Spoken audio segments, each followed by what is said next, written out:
Alam mo, wala nang patutunguhan ang usapang ito. Kung gusto mo ng karagdagang pera, heto, ayan, pulutin mo lahat yan. Sa'yo na yan. Ipandagdag mo sa perang iniwan ko sa inyo. Magbagong buhay na rin kayo at huwag na lumingon sa nakaraan. Isipin niyo ang future niyo. Gamitin niyo ang perang yan para sa inyong kinabukasan. Ganito na ba talaga kayo, Nay? Ipapaligaw niyo na lang sa akin tong pera na parang ako ang pinakamababang uri ng nilalang sa mundo? Kaya niyo talagang gawin to sa sarili niyong anak? Ano pa bang gusto mo? Gusto mo pati alahas ko ibigay ko na rin sa'yo? Hindi ko po kailangan to, Nay. Kayo ang kailangan ko para makumpleto ng pamilya natin. Kaya sige na po, umuwi na kayo sa amin. Hindi ko na kayo babalikan. Maganda na ang buhay ko ngayon. Hindi na ako babalik sa basurang lugar na yon. Halika na nga, Carlito. Baka mahuli pa tayo sa meeting natin. Pasensya ka na, Iha. Nagdesisyon na ang nanay mo. Respetuhin mo na lang kung talagang mahal mo siya. Sige, magpakasaya kayo. Magpasaya ka lang dyan, Nay. Balang araw, lalapit ka rin sa amin. Babalik ka rin kapag naghihirap ka na ulit. At ikaw naman, Mayor, napakasama mo. Hindi pa ba kayo nakontento sa mga lupang kinurakot nyo ng pamilya nyo? Pati ba naman nanay ko kukunin nyo rin sa amin? Mga walang hiya kayo. Darating din ang karma ninyo. Taon 2018, Mindanao.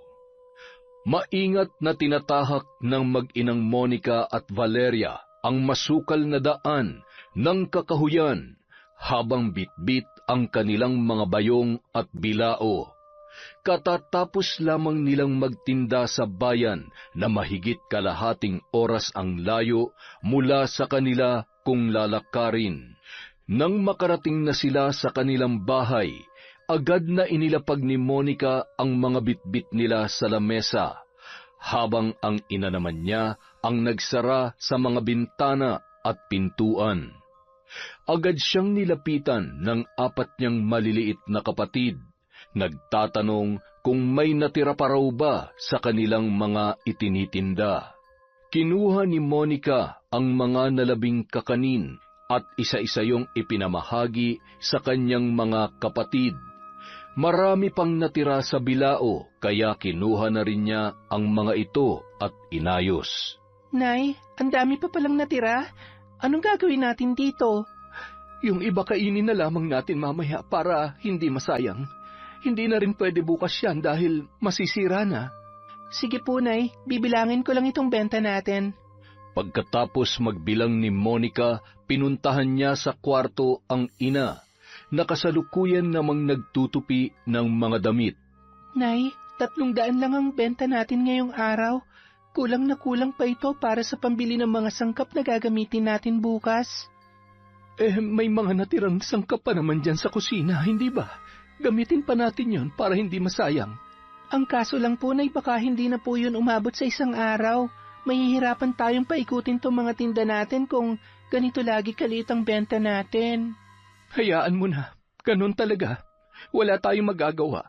Ipagdasal mo na lang na sana bukas makarami tayo ng customer. Siguro po, dapat lumipat na tayo ng pwesto para kasing hindi gaano mabili ron sa pinupwestohan natin lagi eh. Ang dami na kasing mga nagtitinda ng pagkain doon at karamihan ay mga putahe pa ng ibang bansa. Lalangawin talaga tayo kung makikipagsabayan tayo sa kanila. May alam po akong lugar na pwede nating pagpwestuhan, Nay. Baka sakaling doon, dumugi ng mga paninda natin.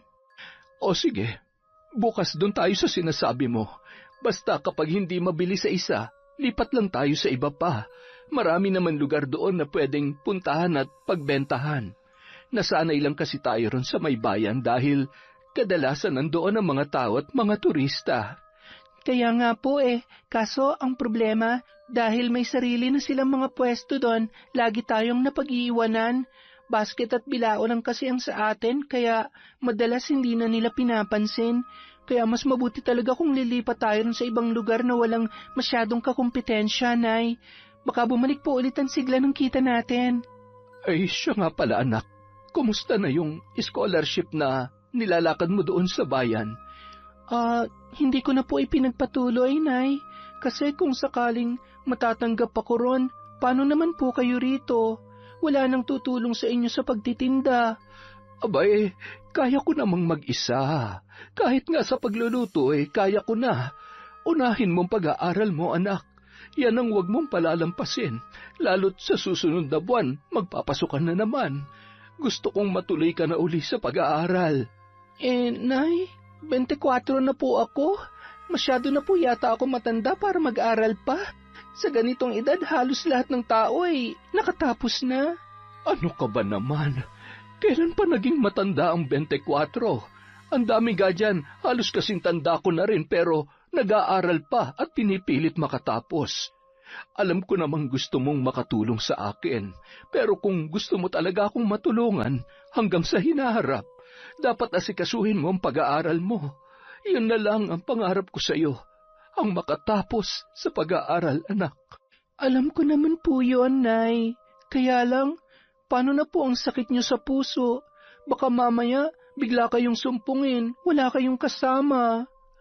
Mukhang magaling naman na ako Ilang buwan na akong walang nararamdaman sa katawan ko.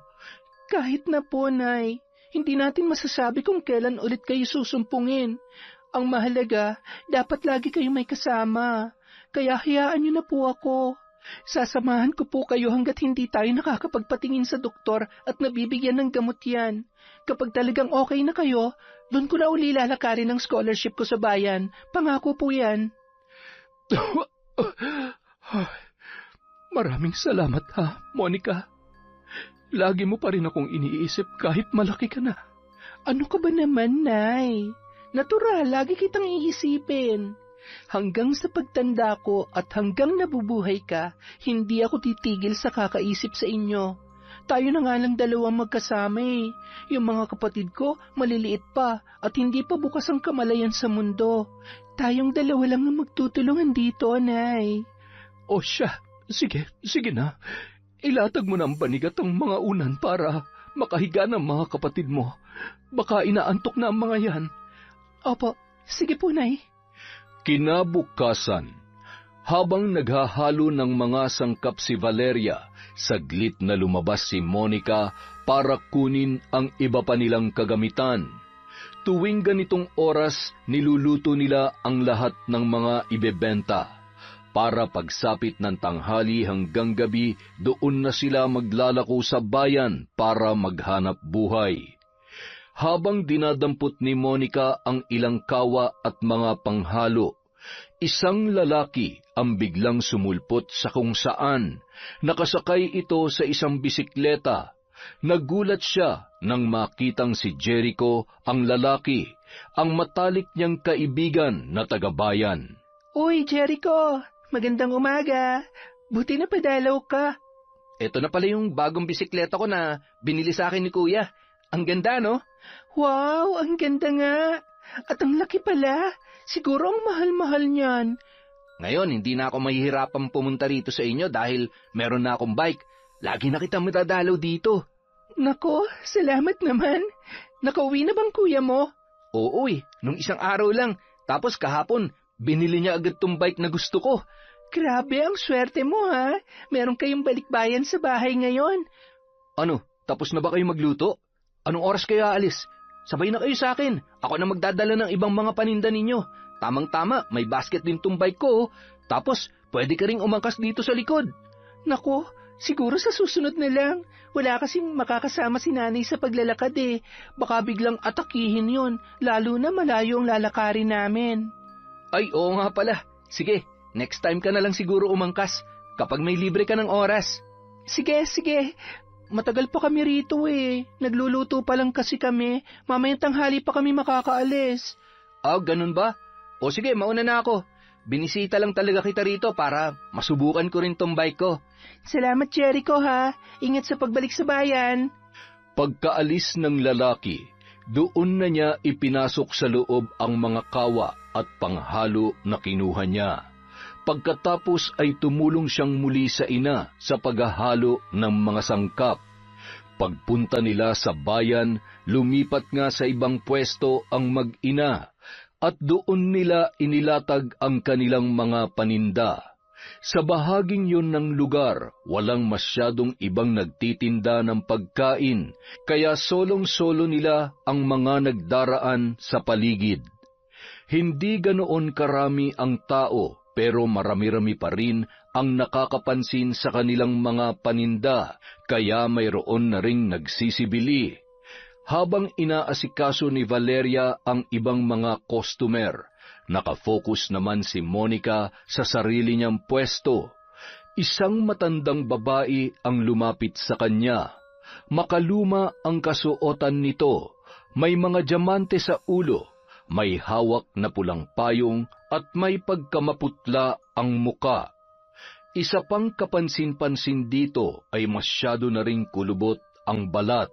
Hindi niya maiwasang kilabutan tuwing makikita ang mga buto at ugat nitong halos tumatagos na sa maninipis nitong balat.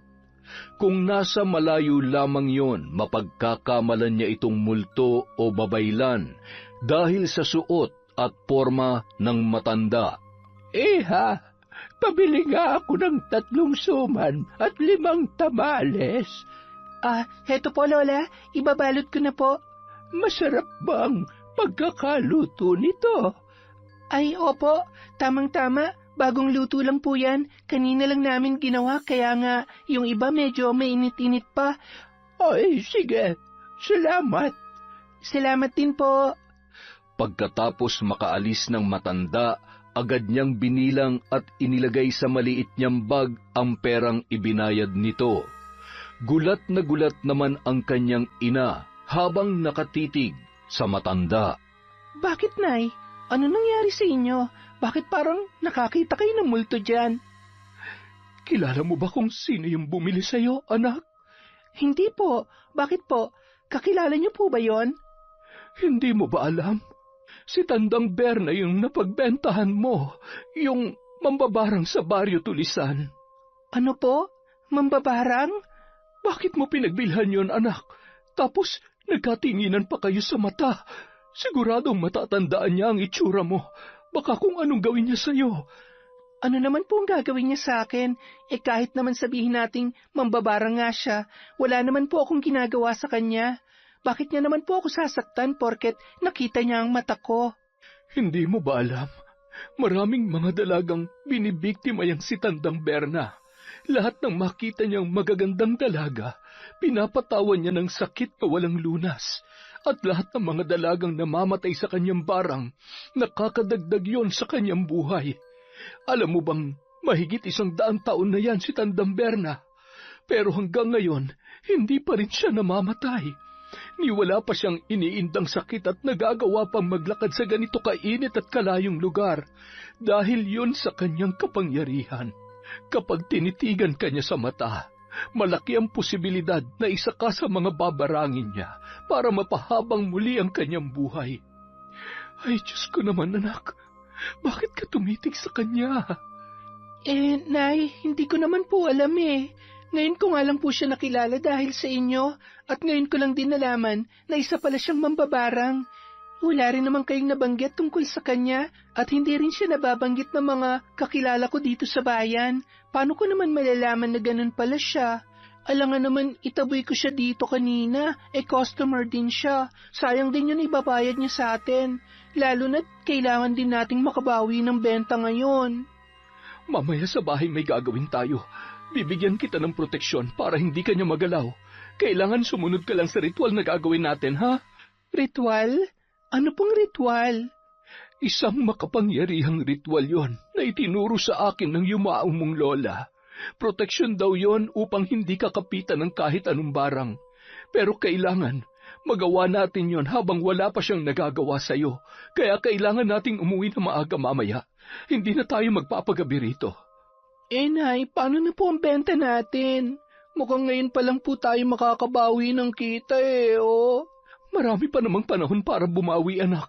Ang importante, magawa natin ang ritual habang wala pa siyang nagagawa o naipapataw na sumpa sa'yo. Ay, Diyos ko po, sana hindi pa huli ang lahat. Nanay naman, huwag niyo naman akong takutin ng ganyan. Hindi na maiwasang maiyak ni Monica dahil sa kaba. Ngayon lang talaga niya nakilala at nakaengkwentro ang matandang yon. Hindi niya rin alam na ganun pala kalagim ang lihim ng pagkatao nito. Labis siyang nabahala sa sinabi ng kanyang ina, kaya kahit ayaw pa niyang umuwi ng maaga, napilitan siyang sumunod sa gusto nito. Nagpakulo ng tubig si Valeria sa isang kawa, saka nilagyan ng mga tuyong dahon, kapiraso ng lupa at dugo ng ligaw na hayop na hinuli nito kanina sa kakahuyan. May inusal din itong dasal na binabasa sa isang lumang libro na matagal nang nakatago sa kanyang mga gamit. Ngayon niya lamang yon muling inilabas. Si Monica naman nakatabi lamang at nanonood. Ang kanyang mga kapatid ay mahimbing na natutulog. Nang umakyat na sa ere ang usok, doon siya tinawag ng kanyang ina at inutusang lumapit sa kawa. Habang nakababad ang kanyang kamay sa gitna ng makapal na usok, hiniwa nito ang kanyang palad at hinayaang pumatak ang dugo sa kumukulong kawa. Tiniis niya ang sakit, napapikit siya at napakagatlabi. Nang makakuha na ng sapat na dugo ang kawa, inutusan siyang muli ng kanyang ina na lumayo. Pagkatapos ay muli itong umusal ng dasal mula sa isang pahina ng libro at itinutok ang kamay nito roon. Inabot ng mahigit kalahating oras ang ritual. Sa pagtatapos noon, isinalin nila sa isang balde ang pinakuloang tubig at hinayaang mawala ang init. Ilang oras muli ang kanilang hinintay. Inabutan na sila ng hating gabi sa labas. Pero desidido talaga ang kanyang ina na kumpletuhin ang naturang ritual para daw sa kanyang ikabubuti. Nang mabawasan na ang init ng tubig at kaya na ito ng kanyang balat, doon palang ibinuhos ng kanyang ina ang buong laman ng balde sa kanyang katawan. Pagkatapos ay hinawakan nito ang kanyang ulo at siya naman ang inusalan ng dasal. Nang matapos na sila sa bahaging yon, inutusan na lang siya ng ina na maligong muli sa loob at magpalit na ng damit. Tapos na raw ang naturang ritual at maaari na silang matulog ng mahimbing dahil hindi na siya tatablan ng anumang itim na kapangyarihan na nagbabadya sa paligid. Kinabukasan, mag-isa lang na nagtitinda si Monica sa bayan. May importanteng lakad daw kasi ang kanyang ina na kailangan nitong asikasuhin. Kaya ang kasama niya sa araw na yon ay ang kanyang kaibigan na si Jericho. Saan nga ulit nagpunta yung nanay mo? Sabi niya may lalakarin daw siyang importante. Hindi naman sinabi kung saang lugar. Buti hindi mo siya sinamahan ngayon. Yan na nga eh. Ayaw niya talagang magpasama. Ilang beses ko na siyang pinilit kanina. Sabi niya, mga kaedad niya lang daw ang pwede ron. Paano kung bigla siyang sumpungin? Mas mabuti talaga na lagi siyang may kasama eh. Kaso kanina, nagpumilit talagang umalis mag-isa. Wala na akong nagawa.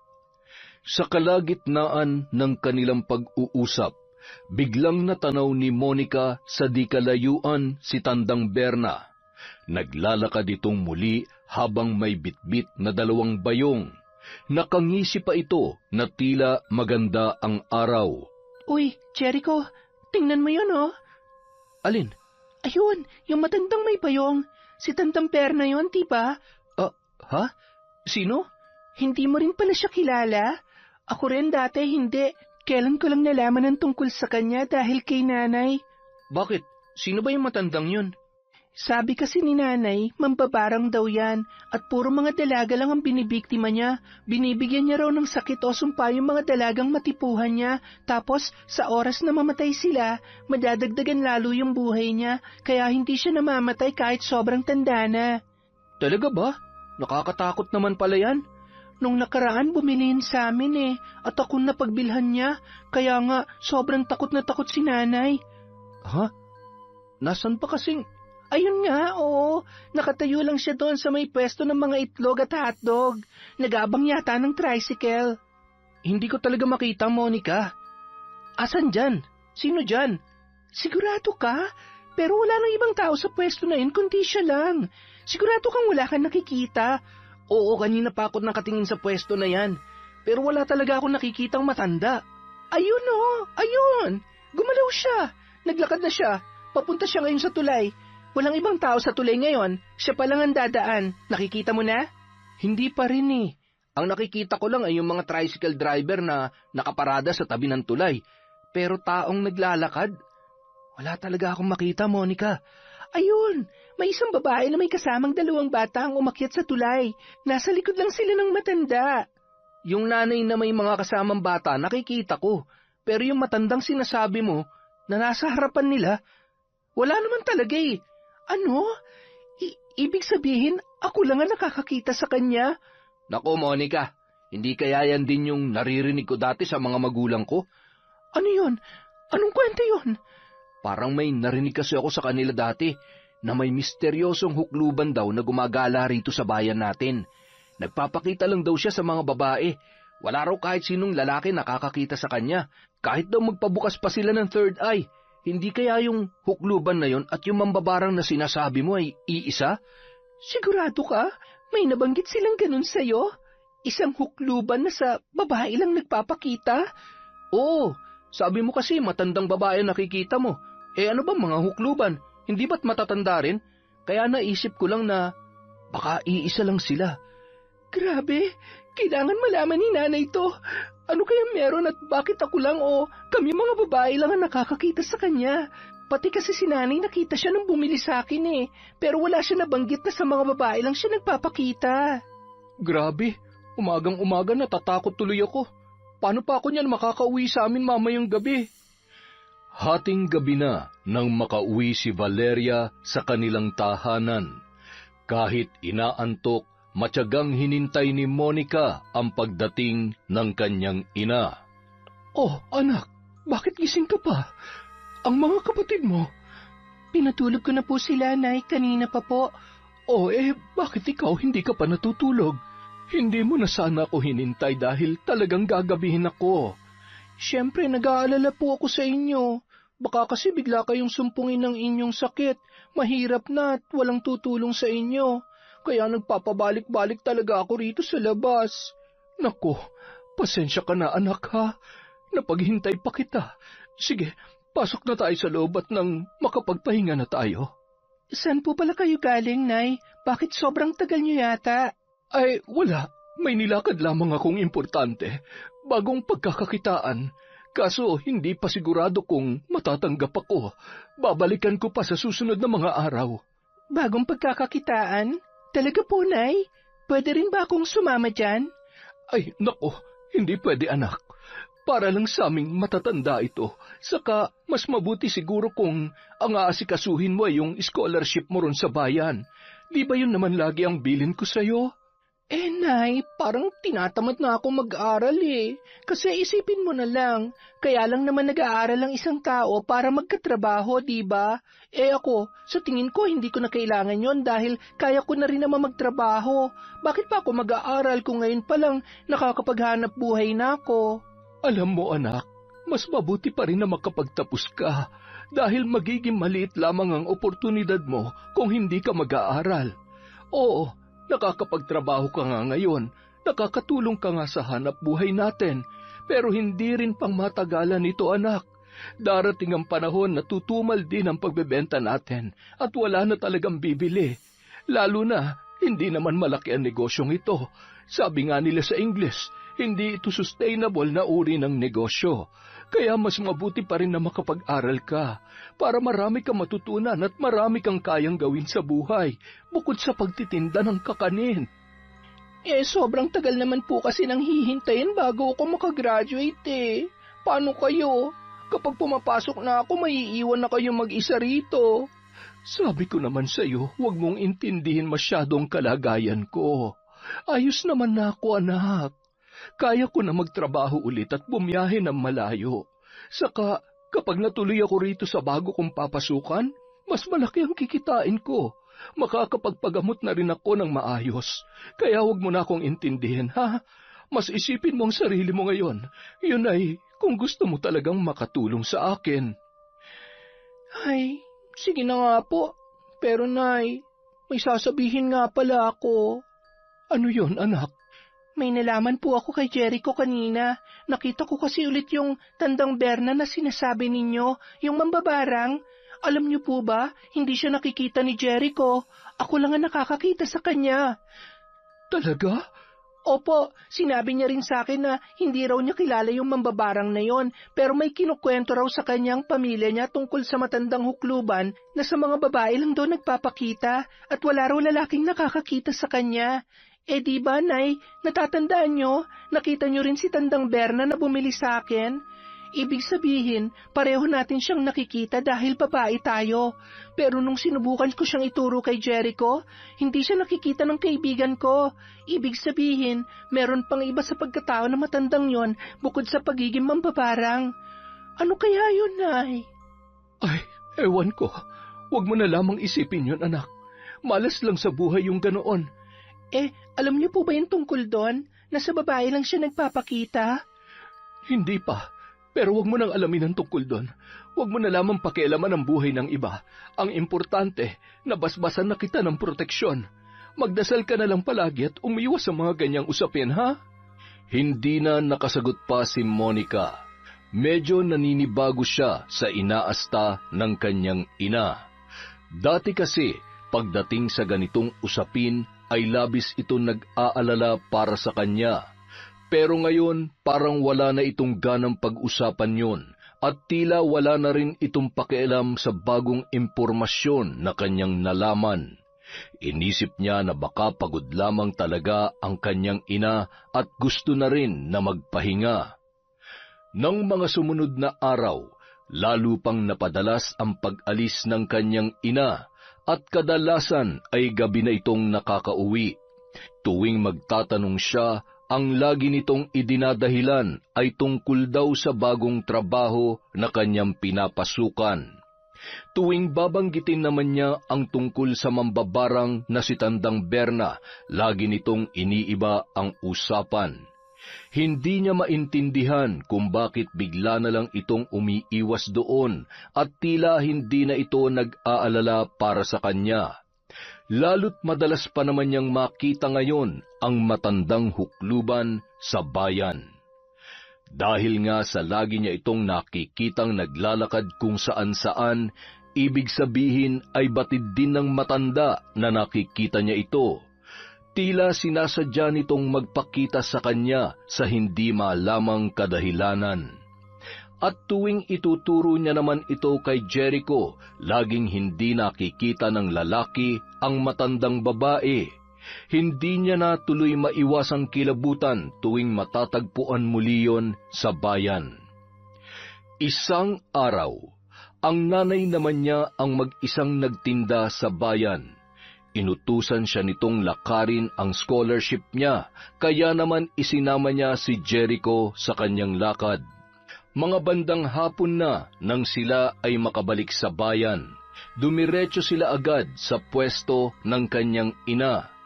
Ngunit sa di kalayuan, nakita niyang may kausap ito, isang matangkad na lalaking nakaputing uniforme. Sa likod ng mga yon ay may puting sasakyan na pinalilibutan ng mga bodyguard. Hinintay lang niyang makaalis ang mga yon sa kanya nilapitan ang kanyang ina. Nay, mano po? Mano po, Aling Valeria? Oh, kumusta ang lakad ninyo? Ayos naman po, Nay. Napuntahan ko na yung school na magbibigay ng scholarship sa akin. Nakapagpa-schedule na rin po ako para sa magiging exam. Oras na maipasa ko po yun, doon pa lang ako mabibigyan ng scholarship. Mabuti naman kung ganon. Dapat mag-focus ka sa pag-aaral na yan, ha? Huwag ka na munang sumama sa akin lagi. Magpunta ka sa mga library upang makapag-review para mas malakas ang tsansa mong maipasa ang pagsusulit. Pero Nay, matagal pa naman po yun eh. 5 buwan pang hihintayin. Hindi na rin naman ako makakahabol sa kasalukuyang school year ngayong taon. Eh yun na nga anak eh. Samantalahin mo na mahaba mong bakasyon para makapaghanda at makapag-review ka. pero paano naman po tong paninda natin? Sinabi ko naman sa iyo, kaya ko na mag-isa ito. Saka, kapag naman natuloy na yung papasukan kong trabaho, hihinto na rin ako rito kaya wala ka nang dapat alalahanin. Pero Nay, hindi niyo po may aalis sa akin na mag-alala. Monica, siguro ako na lang munang sasama sa nanay mo habang wala ka. Ha? Sigurado ka? Paano pamilya mo? Ano na lang ang sasabihin nila? Nako, kilala naman nila kayo eh. Lalo na si Aling Valeria. Saka kapag nalaman nilang tumutulong ako rito, lalo pang matutuwa ang mga yun dahil sa wakas, may gagawin na rin daw akong makabuluhan sa buhay ko at hindi puro gala lang. Siguraduhin mo lang na aalagaan mo mabuti si nanay, ha? Ano ka ba naman, anak? Malaki ang tiwala ko kay Jericho. Kayang-kaya na namin ito. Basta ikaw, huwag mong susuwayin ang gusto ko, ha? Mag-focus ka muna sa paghahanda mo ngayon para sa iyong exam. Paglaanan mo ito na mahabang oras at panahon. Opo, Nay. Maraming salamat po. Hindi ko po kayo bibiguin. Nang sumunod na linggo, nagulat si Monica sa pag-uwi ng kanyang ina. Marami kasi itong pasalubong para sa kanila. Tuwang-tuwa ang kanyang mga kapatid at halos mag-agawan sa mga plastik na bitbit ni Valeria. Nay, ba't ang dami naman nito? San po galing to mga damit at pagkain?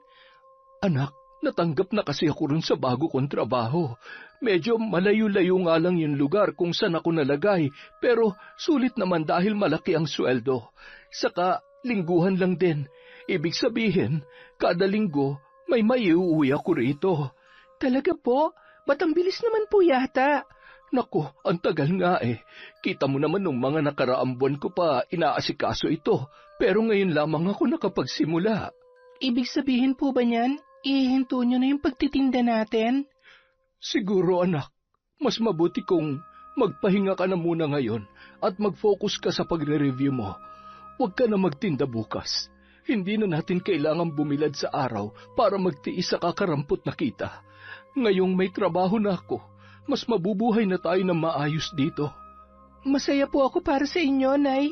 Kaso medyo nakakalungkot lang din dahil iiwanan na pala natin ang pagtitinda. Mamimiss ko ang pagluluto natin araw-araw. Ako rin naman, anak. Pero di hamak na mas maganda ito, hindi ba? Mas mabubuhay tayo rito. Bukod sa makakaahon na tayo sa hirap, makapagpapagamot na rin ako ng maayos. Mabibigyan ng matinong mga gamot, kaya hindi mo na rin kailangan mag-alala sa akin. Lalo na kapag naglalakbay tayo sa bayan. Isipin mo na lang, tapos na ang paghihirap natin. Kaso nga lang po, palagi na kayong mapapalayo sa amin. Tuwing gabi na lang namin kayo makikita. Hindi gaya dati, araw-araw tayong magkakasama. Ganon talaga. Minsan, may mga pagkakataon na kailangan mo ring mahiwalay at mapalayo sa magulang mo para matuto kang mamuhay mag-isa at tumayo sa sarili mong mga paa.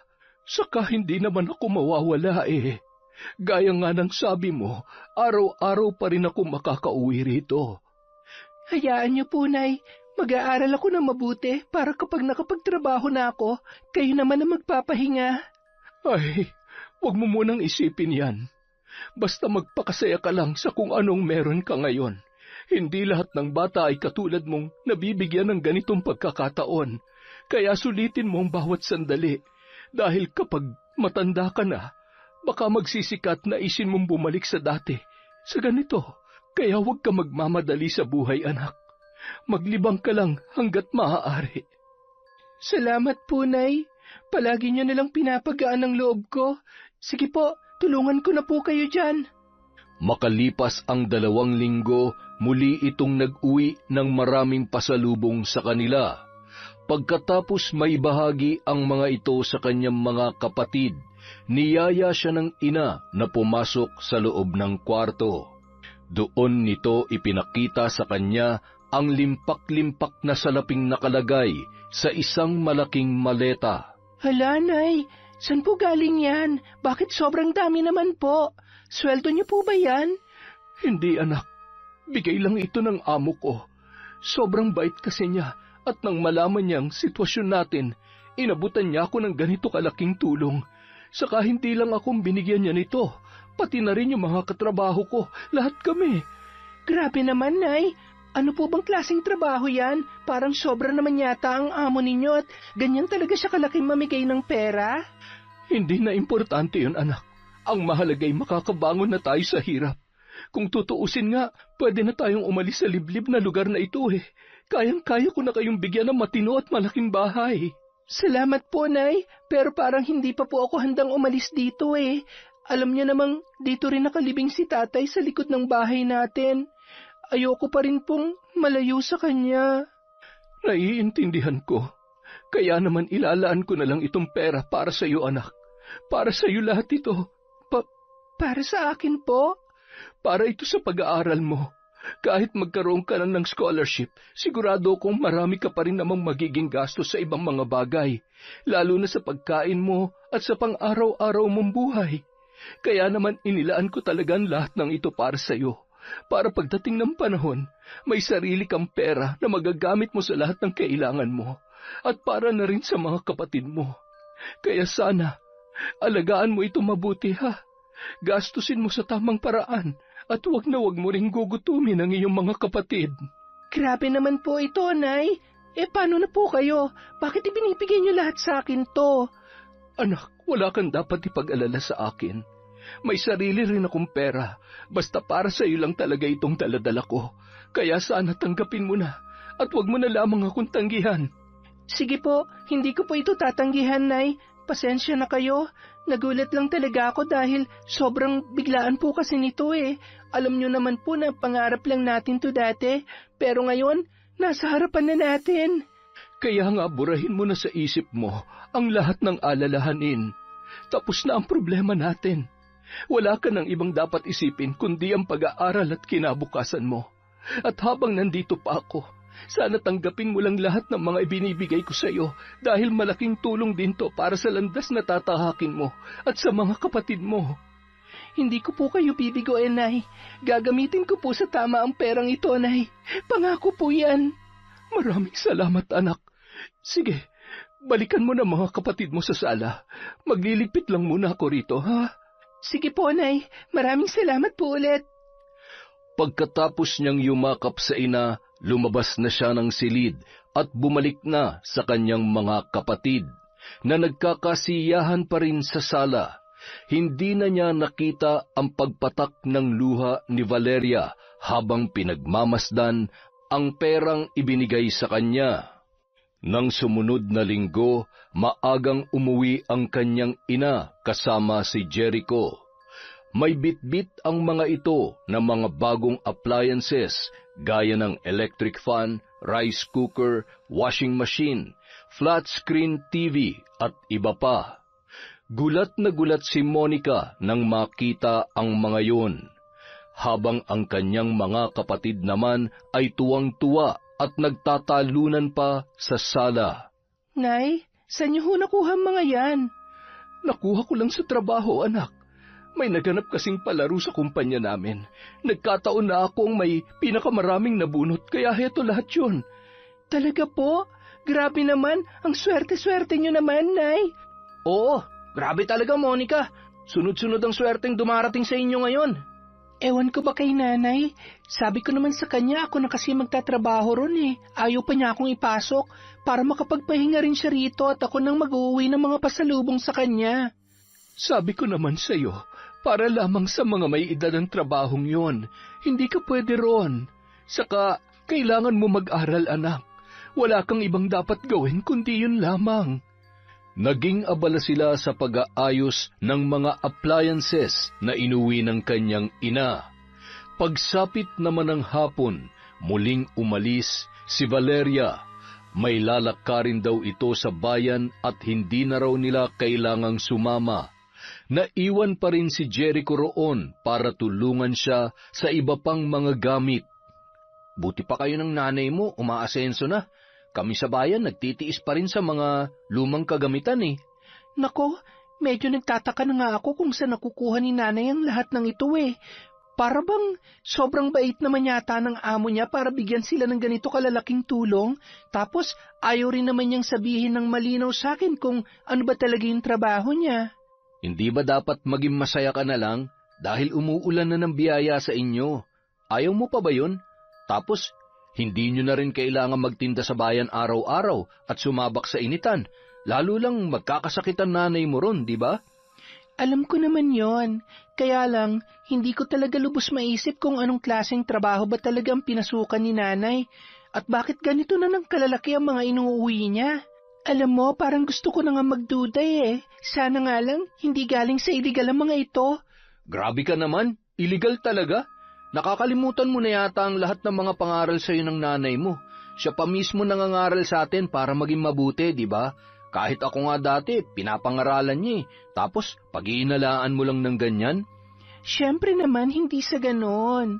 Ang sakin lang, sana talaga galing lahat to sa mabuti. Sana walang nililihim sa akin ni nanay na hindi ko magugustuhan. Alam mo, mabuti pa. I-enjoy mo na lang lahat ng biyayang tinatamasa nyo ngayon. Maging masaya ka na lang din para sa nanay mo. Dahil nakahanap na siya ng trabaho kung saan masaya siya. At hindi kailangan magpakapagod ng sobra. Oh, last na pala tong washing machine. Tulungan mo na nga lang akong madala to sa likod ng bahay nyo para matapos na tayo. O sige, halika na. Pagkatapos nilang pagtulungang buhatin ang washing machine patungo sa likod ng bahay, nagbalik sa sala si Monica para ligpitin ang mga karton na pinaglagyan ng mga yon. Habang pinupulot niya ang mga kalat, wala sa loob niya na napasulyap siya sa nakabukas na pinto. Ganoon na lamang ang pagkagulat niya nang masilayan si Tandang Berna sa di kalayuan. May dala itong payong na itim habang tila nakatanaw sa kanyang kinaroroonan. Kinilabutan si Monica.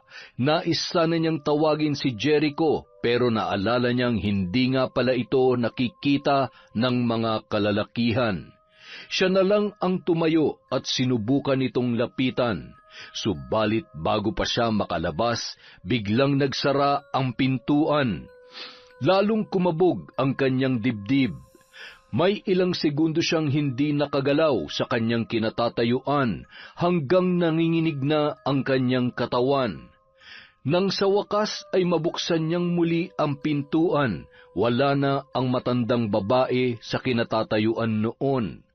Ang nakita niya na lamang doon ay isang uwak na di kalaunan ay lumipad na rin papalayo. Sa takot ay naisarado niyang muli ang pintuan. Dali-dali siyang nagpunta kay Jericho na nasa likod bahay pa rin. Jericho, may sasabihin ako. Oh, ano yun? Bakit parang namumutla ka dyan? Yung matandang babae, si Tandang Berna, nakita ko ulit siya. Talaga? Nasaan? Nawala rin agad eh, pero malakas ang kutob ko. Yung mga pagpapakita niya nitong mga nagdaang buwan, sa tingin ko may ibig ipahiwatig yon. At sa tingin ko rin, sinasadya niya magpakita sa akin. Ha? Bakit naman? Dati kasi, nakikita ko lang siya sa mga pampublikong lugar sa bayan. Pero ngayon, pati dito sa lugar namin, nagpapakita na rin siya. Kaya sa tingin ko talaga, may ibig siyang iparating sa akin.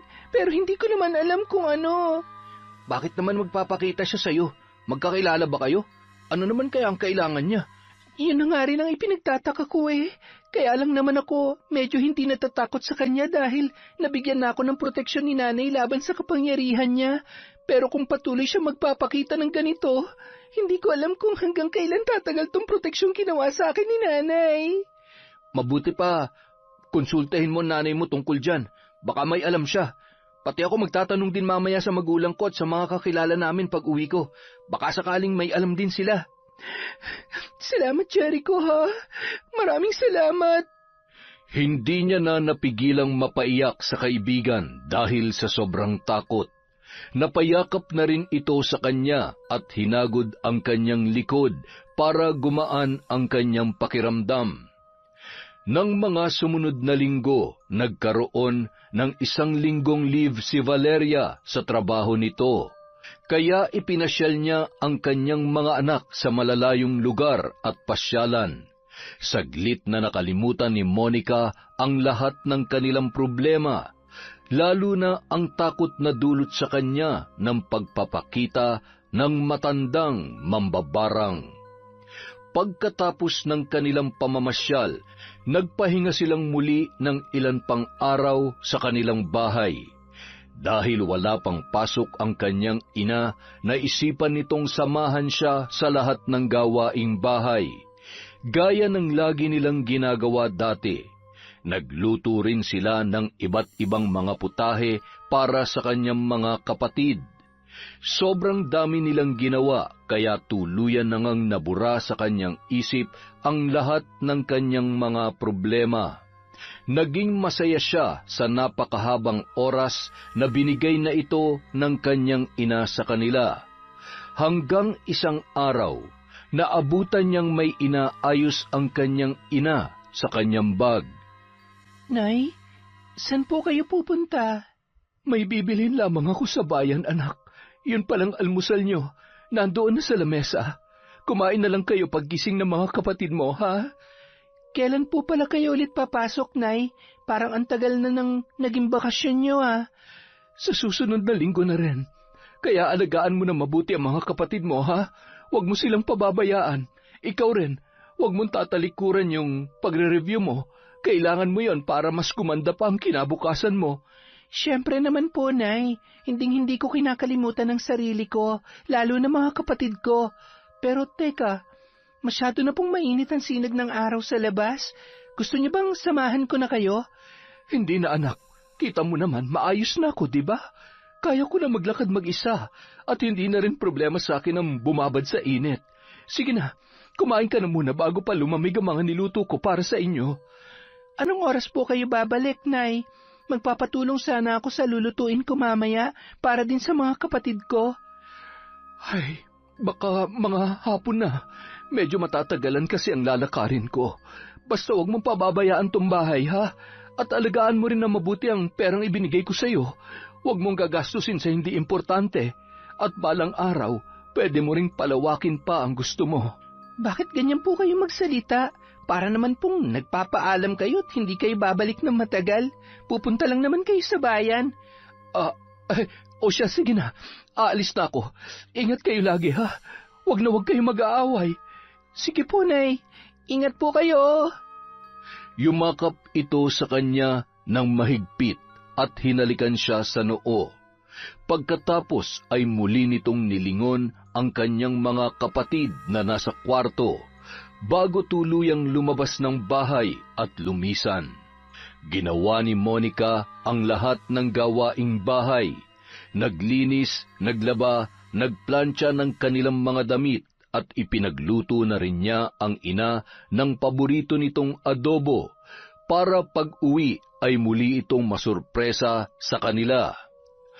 Ngunit sumapit na lang ang hating gabi, hindi pa rin ito dumarating. Mahimbing na uli ang tulog ng kanyang mga kapatid sa kwarto, habang siya naman ay naghihintay pa rin sa labas. Napaidlip pa nga siya sa tabi ng isang puno. Nang siya ay maalimpungatan, nakita niyang lampas alauna na pala ng hating gabi.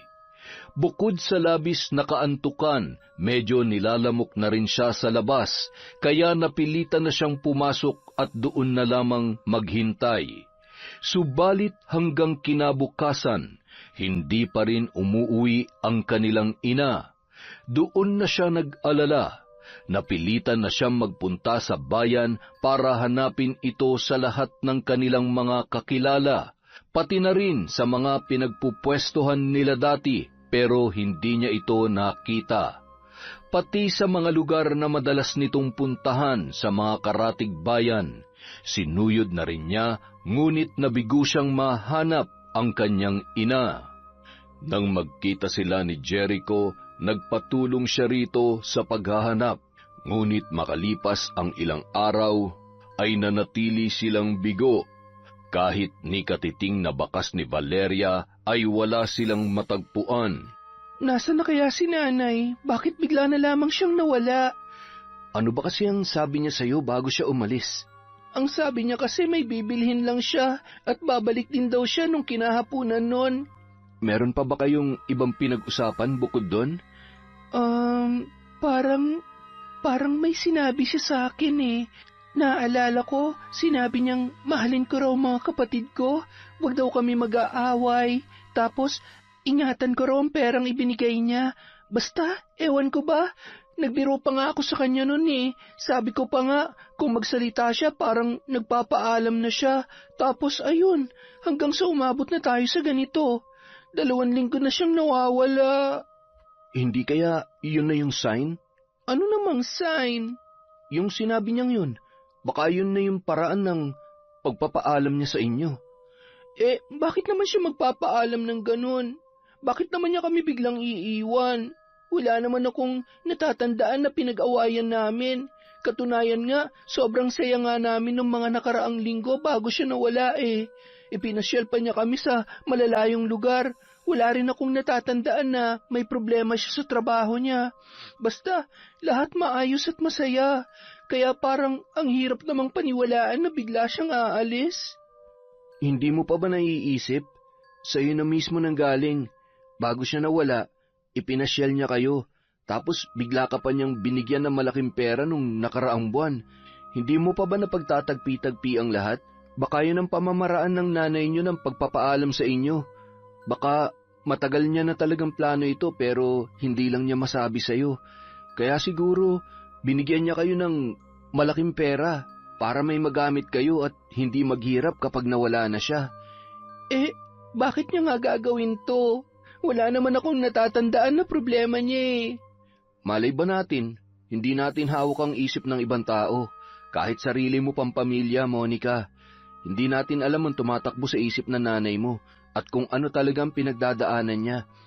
Basta, ito lang ang malinaw para sa akin.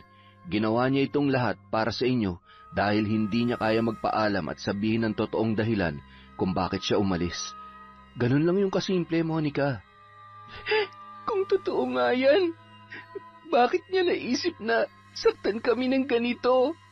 Sa tingin niya ba magiging maayos kaming lahat porket iniwanan niya kami ng maraming pera at pagkain? Nagulat nga rin ako sa ginawa ni Tita Valeria eh. Pati ako nasasaktan din para sa inyo.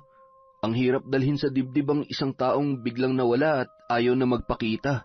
Ni hindi mo alam kung saan o paano ka maghahanap. Ito na nga bang sinasabi ko eh. Nung una pa lang, parang may kutob na ako sa bago niyang trabaho.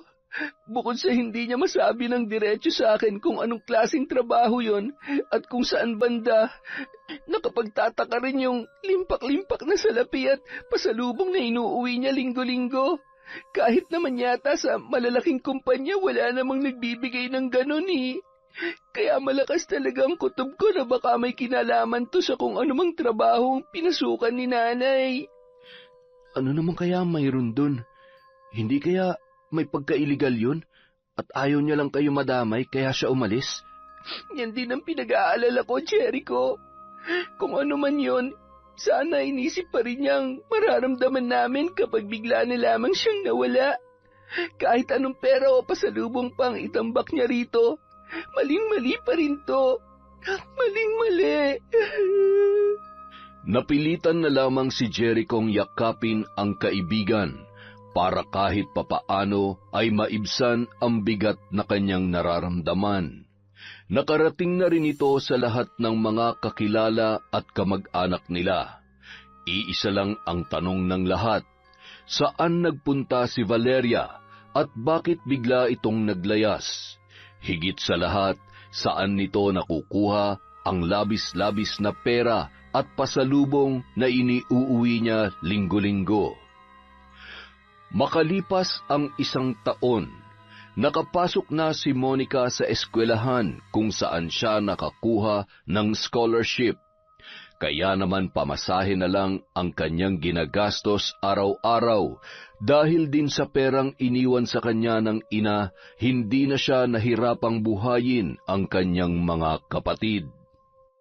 Tuwing pumapasok si Monica at may panahon si Jericho, siya ang nagbabantay sa mga kapatid ng babae sa kanilang tahanan.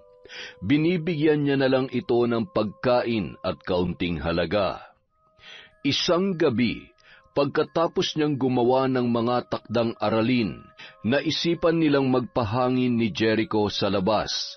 habang ang mga kapatid niya ay mahimbing nang natutulog. Kumusta ka naman sa eskwela? Maayos naman. Bukod sa magaan lang magturo ang mga teacher ko, mababait din ang mga kaklase ko, kaya kahit papaano, lagi akong ganadong pumasok.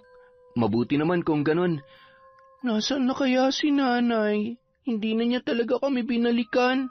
Ginawa ko na ang gusto niya. Tinupad ko ang hiling niya sa akin na ituloy ko ang pag-aaral ko. Pero nasa na siya ngayon? Hindi ko alam kung mabuti ba ang kalagayan niya o ano. Kapag may bakante kang oras, itutuloy pa rin natin ang paghahanap sa kanya. Saan pa? Saan pa ba tayo maghahanap?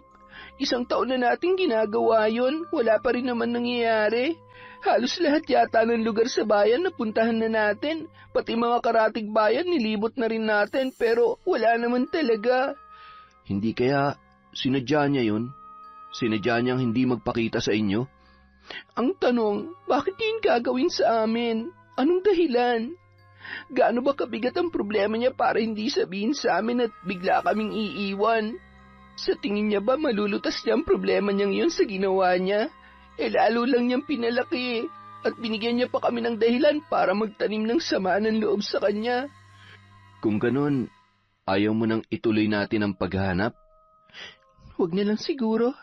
Kung ayaw niya magpakita, bahala siya. Ako naman, magpapaabot lang siguro ako ng 2 taon sa eskwela. Pagkatapos nun, baka huminto na rin ako. Hala, bakit naman? Sayang naman ang nasimulan mo. Kailangan kong buhayin ang mga kapatid ko. Kailangan din nila mag-aral. Hindi pwede maghintay pa ako ng 4 na taon bago magtrabaho. Hindi na aabot ng ganong katagal yung perang iniwan sa amin ni nanay. Dahil ako na ngayon ang tumatayong magulang ng mga kapatid ko. Kailangan ko rin kumilos at maghanap buhay muli para patuloy ko silang mabigyan ng magandang buhay. Ano nang balak mo sa perang iniwan ng nanay mo? Kung ano man na matitira pagkatapos kong huminto, yun ang gagamitin kong pampuhunan. Magtitinda ako ulit. Kahit ano, basta may pagkakitaan lang. At kung papala rin din, susubukan ko maghanap ng trabaho sa ibang mga lugar. Tapos, gagamitin ko yung pera, basta, sa kahit na anong paraan para kumita ng mas malaki. Ganun na nga lang sigurong gawin mo, Monica.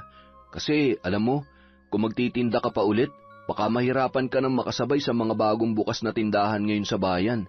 Ang dami nang nagbago, di ba? Halos lahat may sarili ng mga pwesto. Wala nang mga vendor kagaya noon. Malaki ang tsansang masayang lang ang pera mo dun, lalo na kapag hindi ka na nakabenta tulad ng dati. Kaya doon na lang tayo sa pangalawang plano mo, yung pupunta sa malayong lugar para maghanap ng trabaho. At least sa pagiging empleyado, magkakaroon ka ng stable na kita para patuloy mong mabigyan ng mga kapatid mo, lalo na kung balak mo rin silang pag-aralin. Oo, Jericho, tama ka. Pero ikaw, ano naman ang balak mo sa buhay mo? Siyempre, magbabantay pa rin sa mga kapatid mo kapag wala ka rito. Wala ka bang balak mag-aral o magtrabaho? Hindi ko pa kailangan magtrabaho ngayon dahil sapat naman ang pinapadala ni Papa sa amin. Sabi ni Nanay, sa susunod na taon na ako mag-aral. At kapag dumating na yon, siyempre doon ko na muna patutuloyin sa amin ng mga kapatid mo para kahit papano may magbantay pa rin sa kanila. Maraming salamat, Jericho, ha? Buti ka pa, hindi ka nang iiwan sa lahat ng aming mga pinagdaraanan. Hindi tulad ni Nanay. Sarili kong dugo at laman, iniwan kami na parang isang basura. Hayaan mo na, maaayos din ang lahat. Ipagdasal mo na lang na sana, hindi pa yun ang huling pagkikita ninyo. Yan lang lagi ang isipin mo. Walang imposible sa mundong ito, Monica. Hanggat may buhay, may pag-asa. Yan ang tatandaan mo. Salamat ulit, Jericho. Sana hindi ka magbago. Sana lagi ka lang ganyan. Ikaw na lang ang malalapitan ko at masasandalan ngayon eh. Hindi ako mawawala sa tabi mo hanggang sa pagtanda natin. Hahanapin pa rin natin ang nanay mo, di ba? Kaya huwag kang mawalan ng pag-asa. Sige na nga. Buti pa matulog na tayo. Gabi na eh. Inaantok na rin ako. Kinabukasan, habang palabas ng campus si Monica, isang sasakyan ang nakita niyang pumarada sa isang tabi. Hindi niya maiwasang mapatingin dito dahil napakaganda ng sasakyang yun. Pagbukas ng pinto ng kotse, unang lumabas ang isang lalaki. Ito ang mayor nilang si Carlito Bautista. Hindi siya makapaniwala na pag-aari pala yon ng kanilang mayor. Pero hindi na rin siya dapat magtaka. Noon pa man kasi, marami na siyang naririnig na kwento tungkol sa pamilya ng mayor, na isa raw sila sa pinakakurap sa bansa. Kaya talagang hindi na nakapagtataka na may ganito sila kamahal na sasakyan. Subalit ang labis na ikinagulat ni Monica ay ang sumunod na bumaba sa kotse. Walang iba kundi ang kanyang ina, si Valeria. Napamulagat pa siya at nagkusot ng mga mata, ngunit hindi siya maaaring linlangin ng kanyang paningin. Ito nga ang kanyang ina. Ibang-iba na kumpara nung huli niya yung makita. Napakagara ng pananamit at natuto na ring maglagay ng make-up sa muka. Kulot na ang buhok at may bitbit pang mamahalin na bag. Hindi niya napigilan ang sarili na lumapit sa mga yon. Nay? Nay, ikaw ba yan? Sino ka? Inay, ako po to. Si Monica. Ang anak niyo. Pasensya na. Nagkamali ka yata ng taong nilapitan, iha. Pero, Nay, alam ko pong ikaw yan. Ikaw si Nanay Valeria ko. Excuse me, iha. Kilala mo bang asawa ko? Ha? Asawa? Oo, asawa ko siya.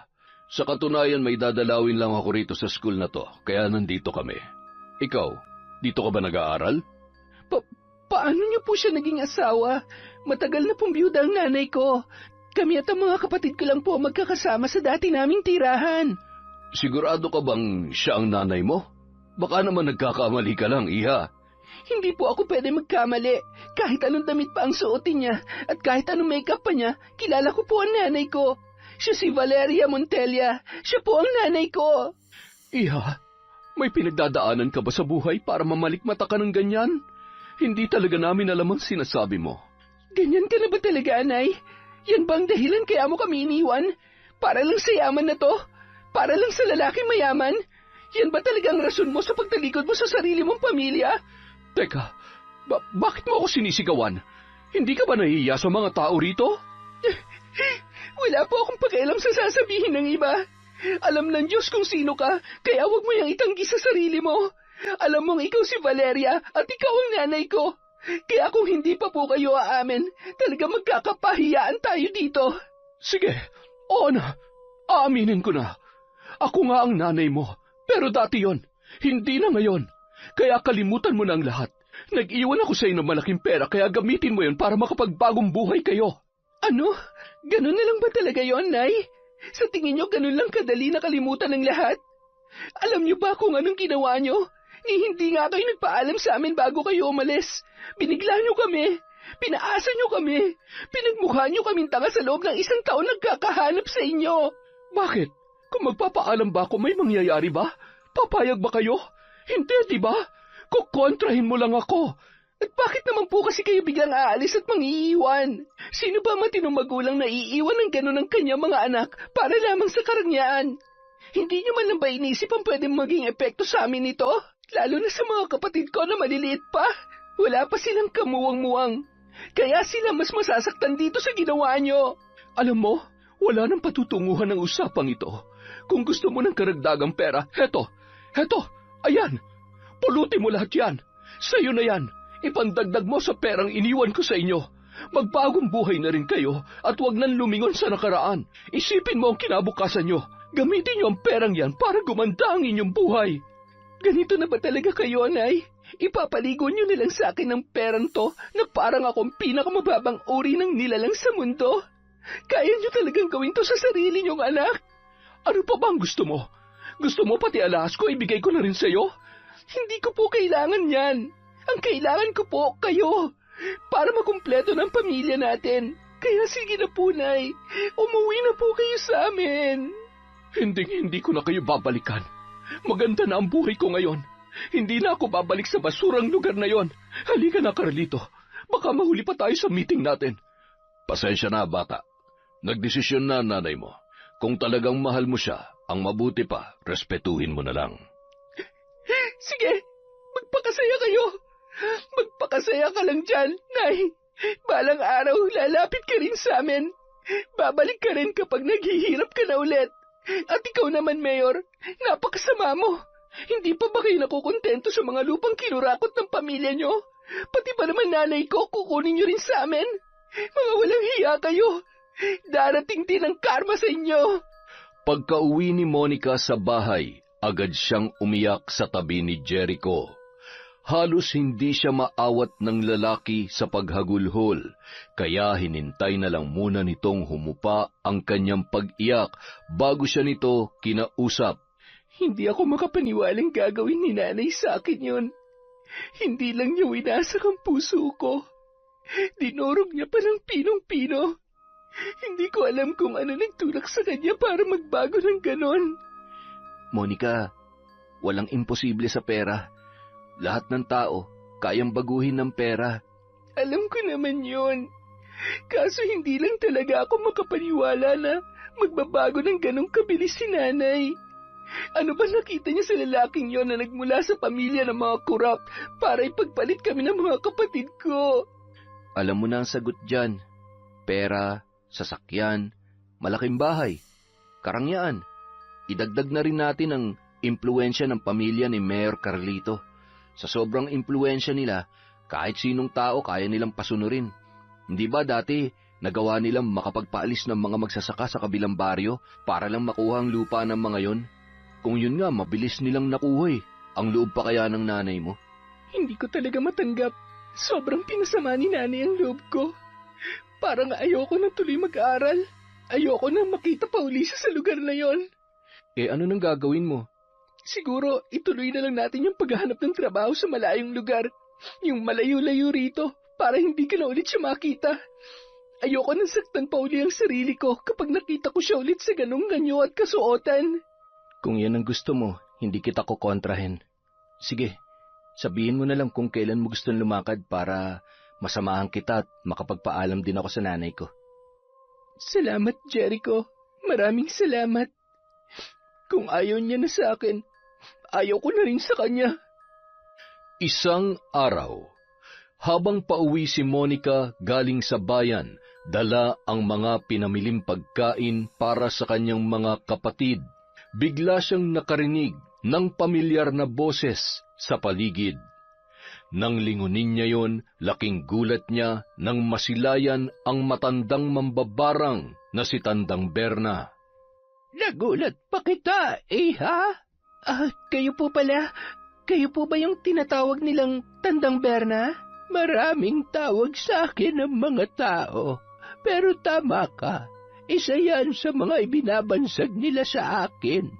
Matagal ko nang hinihintay ang araw na ito na tayo ay magkausap. Ha? Bakit po? Ano pong kailangan niyo sa akin? Ikaw ang may kailangan sa akin. Ang tulong ko, hindi ba't gusto mong mabawi ang iyong ina? Kakailanganin mo ko, iha. Bakit niyo po kilalang nanay ko? Lahat ng mga babae rito ay kilala ko. Marami na rin akong natulungan sa kanila. Kabilang na ang nanay mo nung wala ka pa sa mundong ito. Ano po? Paano niyo po siya natulungan? Hindi na ito maaalala pa ng iyong ina. Pero nung dalaga pa siya, meron siyang naging nobyo na mapang-abuso at tinangka siyang gahasain. Sa akin siya nun lumapit para gumanti sa lalaking yon. Ako nagbigay ng parusa sa kanya, kaya wala na siya ngayon sa mundo. Pero, ang sabi po sa akin ni nanay, isa raw po kayo mambabarang na nambibiktima ng mga dalagang katulad ko.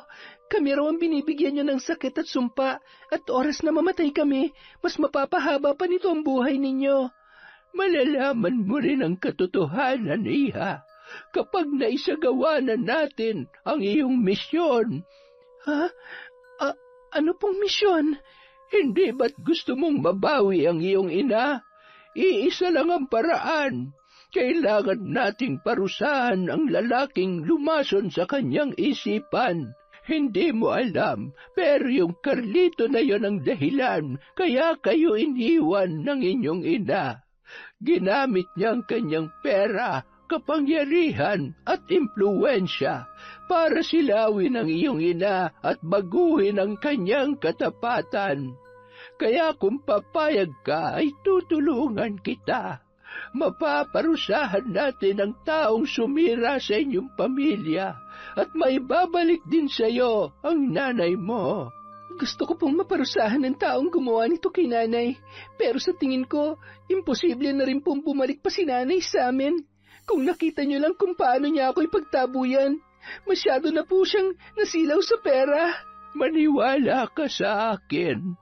Babalik sa dati ang iyong ina kapag nawala na sa landas niya ang lalaking yon. Pero ano naman po ang kapalit ng tulong na ibibigay ninyo? Kukunin niyo po ba ang kaluluwa ko? May gagawin din po ba kayo sa akin? Huwag kang mag-alala. Hindi ako humihingi ng kapalit sa lahat ng mga tinutulungan ko. Pero may isang bagay lang akong nais sabihin sa iyo. Ano po yun?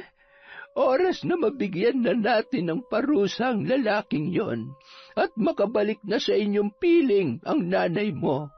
Makakalimutan mo na ako gaya ng iba pang babae rito. Mawawala na sa iyong alaala ang lahat ng naging pag-uusap natin at ang tanging maaalala mo na lang ay ang huwad na katotohanang itatanim ko sa iyong isipan na ako'y isang nilalang na kinatatakutan at iniiwasan dito sa lugar. Nang sa ganon ay maprotektahan din ang aking pagkakakilanlan. Yan po bang dahilan kaya ibang sinabi sa akin ni nanay tungkol sa inyo? Dahil binura niyo rin po ang alaala niya at pinalitan ng pekeng alaala? Sa ganong paraan humahaba ang buhay ko, iha.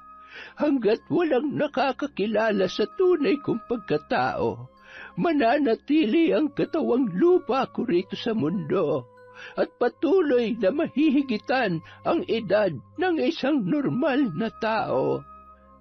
Tulungan niyo po ako maparusahan ng mayor namin na lumasa sa isip ng nanay ko. Gusto ko na pong makapiling ulit si nanay. Kung ganon, sumama ka sa akin. Ipapakita ko sa iyo kung paano ko parusahan ang lahat ng nagbabanal-banalan at nang-aabuso sa mundong ito. Sa isang madilim na silid, nakita ni Monica kung paano isagawa ng matandang babae ang kakaibang uri ng pambabarang na ipinapataw nito sa kanyang mga binibiktima. Sa harap ng isang kandila, nag-usal ng dasal ang matanda sa lengguwaheng hindi niya maintindihan. Pagkatapos ay tinusok nito ng karayom ang isang daliri at pinatakan ng dugo ang hawak na kutsara.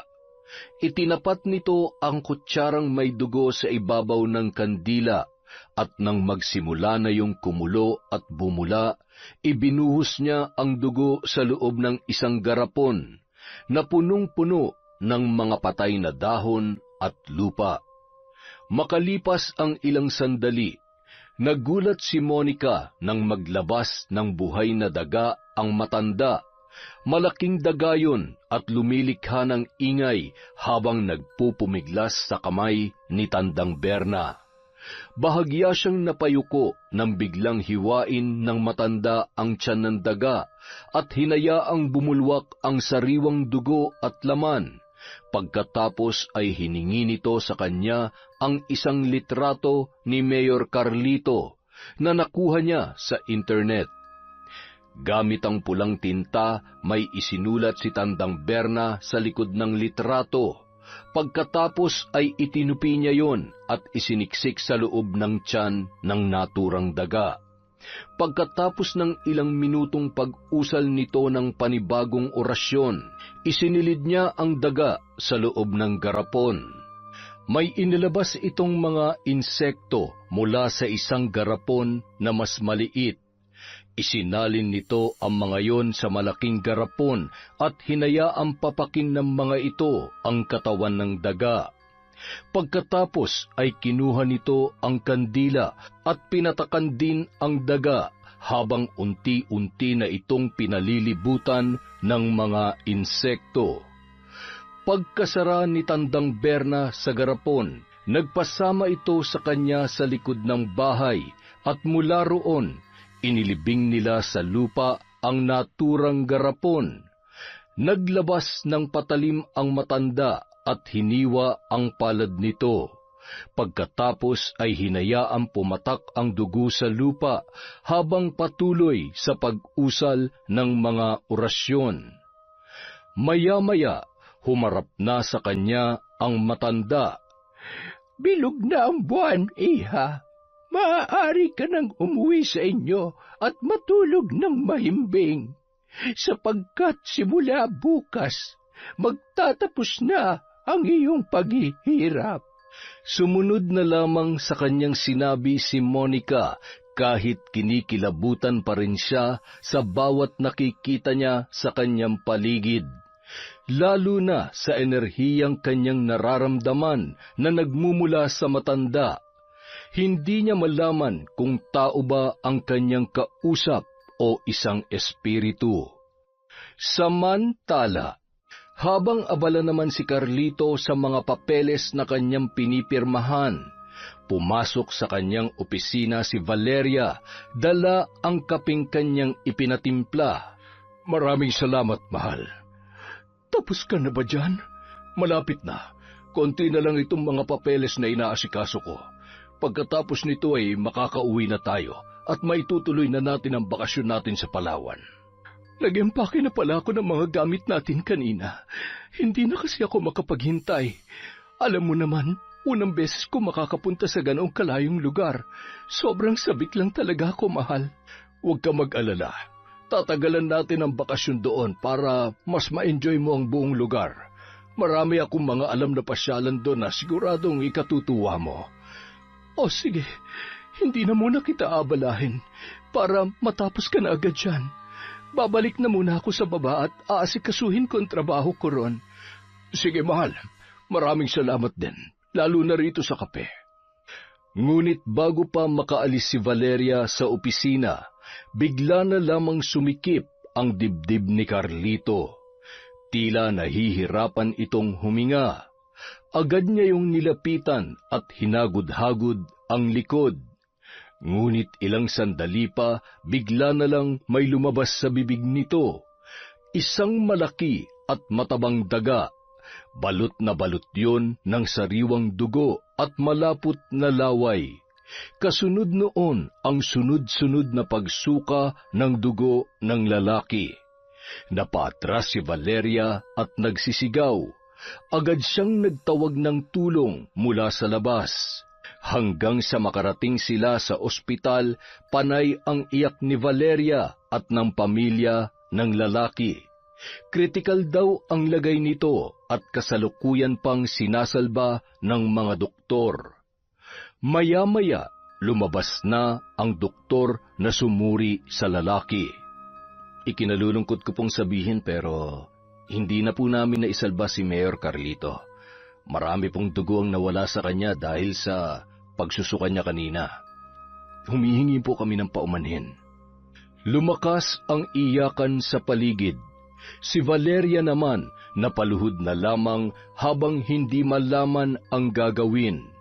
Hindi siya makaiyak dahil mas nangingibabaw sa kanya ang labis na gulat at sindak. Unang araw ng burol ni Mayor Carlito. Bagamat marami ang tao na nais dumalaw, isinara muna nila ang public viewing para magkaroon sila ng pansamantalang katahimikan. Mga malalapit na kaanak lang muna ng lalaki ang pinayagang makapasok sa loob. Tahimik na nakasilip si Valeria sa kabaong. Ngunit ilang sandali pa may napansin siya sa bangkay ni Carlito. Parang may gumagalaw sa butas ng ilong nito. Nang ilapit niya ang mukha rito, laking gulat niya nang may lumabas na insekto roon. Akala niya ay hanggang doon lamang yun. Ngunit bago pa siya makagawa ng susunod na aksyon, sunod-sunod nang naglabasan ang mga insekto sa iba pang butas ng katawan ng lalaki, kabilang na ang tainga, bibig, ilong, at pati na rin sa mata. Nagsisigaw si Valeria, nakatawag pansin ng mga bisita ang kanyang boses, pati sila ay napalapit na sa kabaong. Ganoon na lamang ang pagkasindak nilang lahat nang makita ang pagkarami-raming insekto na nagkakagulo sa loob habang ang iba ay patuloy na lumalabas sa katawan ni Carlito. Sa isang iglap lang, binalot ng lagim at matitinding sigawan ang loob ng bahay. Makalipas ang 1 linggo, pagkalibing ni Carlito, kinausap ni Valeria ang mga magulang ng lalaki. Nagulat siya sa sinabi ng mga ito. Valeria, simula ngayon, makakaalis ka na sa bahay namin. Ano po yun? Bakit naman po? Patay na si Carlito. Wala nang dahilan para manatili ka pa rito. Lalo na't hindi naman talaga kayo kasal. Hindi kayo ganap na mag-asawa, kaya wala kang karapatan sa lahat ng yaman niya. Pero bakit naman po? Oo, hindi pa kami kasal ni Carlito, kasi nga nagpaplano pa lamang kami. Alam niyo namang sobrang naging abala siya sa pagiging public servant, kaya isinantabi muna niya ang plano naming kasal. Pero itutuloy din po namin yun kung hindi lang nangyari ito. Ngayon wala na siya. Hindi na matutuloy ang plano niyong yan kahit kailan. Kaya ang mabuti pa'y umalis ka na. Pero nagmahalan din po kami ni Carlito. Hindi naman pwedeng wala akong makuha kahit kaunti. Nakita mo na, kahit ikaw, pera lang din ang habol mo sa kanya. Kaya makakaalis ka na. Kalimutan mo na lahat ng utang na loob mo sa kanya. Hindi ka na namin sisingilin doon. Basta't umalis ka lang. At huwag ka nang babalik dito kung ayaw mong mademanda. Napaiyak na lamang si Valeria matapos siyang ipagtabuyan ng pamilya ni Carlito mula sa mansyon. Hindi siya naiyak dahil sa nangyari. Naiiyak siya dahil hindi niya na alam kung saan pa siya titira. Lalo't wala siyang mga kaanak. Sina Carlito na lamang talaga ang kanyang malalapitan. Pero ngayong ipinagtatabuyan na siya sa poder ng mga ito, saan na lamang kaya siya pupunta? Kanino pa siya lalapit? Isang umaga, tahimik na nagwawalis sa labas ng bahay si Monica. Nakahanda na ang mga gamit na dadalhin nila ni Jericho sa pag-alis. Naghihintay na lamang siya sa lalaki, kaya habang wala pa ito, naisipan niyang maglinis muna dahil matagal-tagal silang mawawala. Hanggang sa bigla siyang makarinig ng isang pamilyar na boses na tumawag sa kanya sa di kalayuan. Ganun na lamang ang kanyang pagkagulat nang kanya yung masilayan. Monica? Nanay? Nanay Valeria? Anak, Monica, sobrang namiss kita. Nay, ano po ito? Anong ginagawa niyo rito? Anak, pasensya ka na kung matagal akong nawala. Sana'y mapatawad mo ko. Pagkatapos nilang mag-usap at magkumustahan, pinapasok niya na ang kanyang ina sa loob para makita rin ang kanyang mga kapatid. Ilang minutong iyakan ang namagitan sa kanilang lahat bago muling nakapagsalita ang kanyang ina. Ikinuwento nito sa kanila ang lahat na nangyari, pati ang totoong dahilan kung bakit ito biglang umalis. Ang totoo niyan, matagal na kaming may kasaysayan ni Mayor Calisto, anak, at napakalaki ng utang ko sa kanya. Dati, siya talaga ang nobyo ko, pero lagi kami nag-aaway. Halos hindi matapos ang pagtatalo namin. Dagdag pa yung masamang pag-uugali ng mga magulang niya. Kaya naman bago pa kami magtagal, iniwanan ko na agad siya at nagpakalayo-layo ako. Doon ko nakilala ang tatay mong si Ferrer. Pero hindi ako makapaniwala na kahit matagal na panahon na kaming nagkahiwalay, hinanap pa rin ako ni Carlito. Gusto niyang magkabalikan ulit kami at nung magkasakit ang kapatid ko, sinamantala niya ang pagkakataon. Siya ang gumastos sa ospital pati sa operasyon. Kaya nagkaroon patuloy ako ng utang sa kanya.